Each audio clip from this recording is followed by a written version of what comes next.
Dixon has tumbled to 28th. Will Power is 23rd. Juan Montoya has improved up to 21. Quick update from Pit Road and Ryan Marine. On the Jimmy Johnson story, we talked about how if you pit from the front, you don't lose a lap. Not so if you pit from mid-pack, and that's what happened to Jimmy Johnson. He came in early, 1 lap before Scott Dixon, but he dropped a lap and got stuck there when this yellow came out, and that's why he's tumbled down the order. Steph Wilson, the only driver currently a lap down in 31st. Ilott will be shown as 32nd. Regis VK 33rd. Christian Denary, I believe the field is headed your way. Out of the short chute on the north end of the track, single file led by Scott Dixon.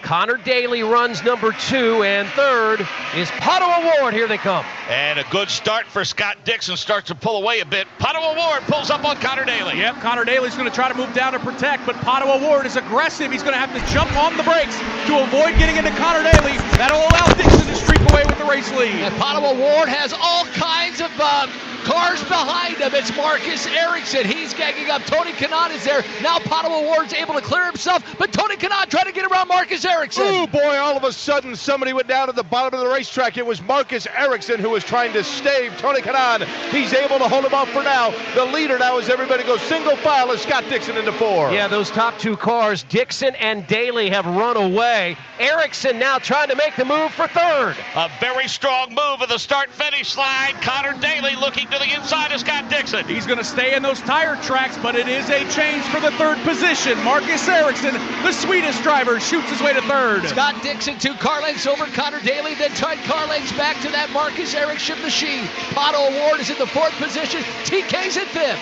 2 drivers who live in Indianapolis are running 1-2 in the Indianapolis 500. The one running in 2nd, born and raised here. Talking about Connor Daly. It's Pato O'Ward running 3rd. Marcus Ericsson slides back to 4th. Leading in Indianapolis, nothing new, of course, for Scott Dixon. Nothing new for Connor Daly. He has been a lap leader here in Indianapolis. He's in 2nd behind Dixon. Dixon, Daly, O'Ward, Ericsson, and Kanaan, the top 5 as they go back to turn 1. Connor Daly had a great run. He jumped out of the throttle. I don't think he wants the lead right now, Michael Young, trying to make some fuel behind Scott Dixon. I know these fans want to see him lead. Half of this grandstand is on his feet, cheering on the hometown boy, Connor Daly. Good run out of turn number 2, closing in on Dixon. It was a year ago when this crowd erupted when Connor Daly took the first of his 40 laps led. He is right on the wing of Scott Dixon. Running in 2nd is Connor Daly. Scott Dixon, the leader, out of turn number 3. Short chute on north side as Scott Dixon opens up about a 3 to 4 car length lead. He has a little bit of an advantage on Daly, then another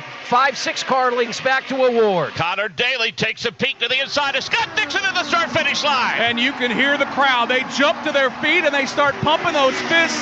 Connor Daly, the Hoosier, to the top spot at Indy. Grandstand G on his feet. Connor Daly, a 4 car length advantage over Scott Dixon. Pato O'Ward in that 3rd position. Marcus Ericsson, Tony Kanaan round out your top 5. Hats are waving on the northeast end because a kid from the far northeast side is the leader of the Indianapolis 500-mile race. Connor Daly sets sail out of turn number 3. You will hear the same roars here in turn number 4, waving their hats on their feet, cheering Connor Daly with a 4 car length lead on Scott Dixon. We've seen car 20 in front, piloted by Ed Carpenter. Now we're seeing it by Connor Daly. Or did I speak too soon, Nick Yeoman? I think you did, my friend. It's only going to last for 1 lap. Scott Dixon, the pole sitter, rockets around Connor Daly into turn 1. And now Connor Daly has to worry about Pato O'Ward. Pato O'Ward starting to close in about 4 car lengths behind Daly. Dixon able to check out 6 car lengths. Here comes Pato O'Ward. He won 2nd for Daly. Pato O'Ward now going to pop down to the bottom of the racetrack.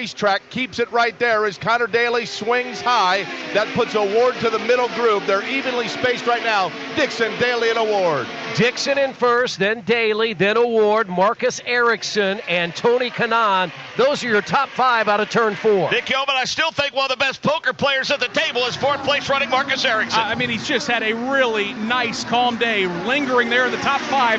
That's where you want to be. Scott Dixon slides up the racetrack a little bit, Michael, at the exit of turn 1. Dixon, Daly, then Pato O'Ward, Marcus Ericsson, Tony Kanaan, Santino Ferrucci, and Ed Carpenter. That's how they run. About 2 car lengths between each as they make their way to turn 3. Now all of a sudden that gap 1st to 2nd tightens up again. It's Connor Daly trying to close in on Scott Dixon.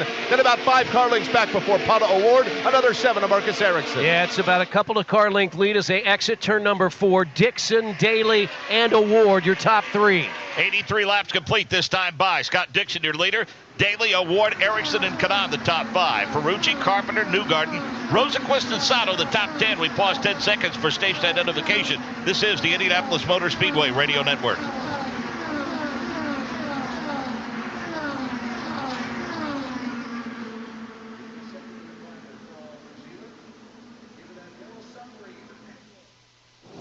Nice Chevy Trailblazer, Ben. Thanks. It was love at first sight. But didn't you say you loved all the room in the Chevy Traverse? Oh, yeah. And didn't you say you loved the style of the Chevy Blazer? No doubt. And all that technology in the Chevy Equinox? Definitely. But the Trailblazer was love at first sight? Well, I didn't say it was the only one I loved at first sight. The hardest part of driving home in a new Chevy SUV is choosing which one. Find new roads at your local Chevy dealer. Progressive presents Forced Metaphors about bundling your home and auto. In sports, 3 goals is a hat trick. And when you bundle your home and auto with Progressive, you get a hat trick of great savings and round-the-clock protection. So you might be thinking, wait, that's 2 things. A hat trick is 3. But in this metaphor, great savings counts as 2 goals, and so does round-the-clock protection. So it's like 4 goals, and that's more than 3. It's basic math. Forced Metaphors, presented by Progressive. Bundle and protect today. Progressive Casualty Insurance Company and affiliates. Discount not available in all states or situations. This is the 2008 Indy 500 winner, Scott Dixon. Stay tuned for the greatest spectacle in racing. If you're trying to quit drinking or doing too many drugs, listen to me. You don't know me and we'll never meet. I had a problem like you once. I drank and used to party a little too much till it got out of control and almost ruined my life. I realized I needed help to fix my problem before it totally destroyed me. If you've tried to fix your drinking and drug problem and you know you can't do it alone, you need to call the National Treatment Advisors. They'll immerse you into a 30-day program to replace your old habits with new habits and totally change your life. And if you have PPO private health insurance, the entire program may be covered. Fix your problem right now before it gets any worse. Get clean. Call now and learn more. 877-247-1584. 877-247-1584. 877-247-1584. This is Alexander Rossi. On this Memorial Day weekend, the NTT IndyCar Series salutes the men and women serving in the United States Air Force. Thank you for your service. Race fans, you have a chance to own a piece of history. Download the complete radio broadcast of the 106th Indianapolis 500 after the race. Go to IMS.com. Click on the History tab and look for historical race broadcast. Couple of notes, Davey Hamilton. Alex Below currently 27th after being in contention with Scott Dixon for the lead through the first stint of this race. And that decision he made to come to pit road, he missed that commit line by less than a second. He's fallen all the way back to 26. This race takes luck, as we see a lot of rubber debris up on the racetrack, actually, not right now, the one of our camera shots. But you're right, Mark, that 1 second could have put him right back to where he was, but unfortunately he goes all the way back now. He just made another pass to 26. One other note, we've seen Castro Neves fall back. He finds himself right now in that 14th spot, Mark, but it's very hot out there. And the helmet vent tube that comes from the outside of the car to his helmet is loose. It's flopping behind his car. It's not going to help him cool off whatsoever, and aerodynamically, it's not going to help him either. Jake Query, if Scott Dixon leads 43 laps, he's 10 away from that. He's going to pass Ralph DePalma as number 2 all time. Continuing to rewrite the history books is Scott Dixon. And Chris, it's been a dream day so far, but what do we know from your position?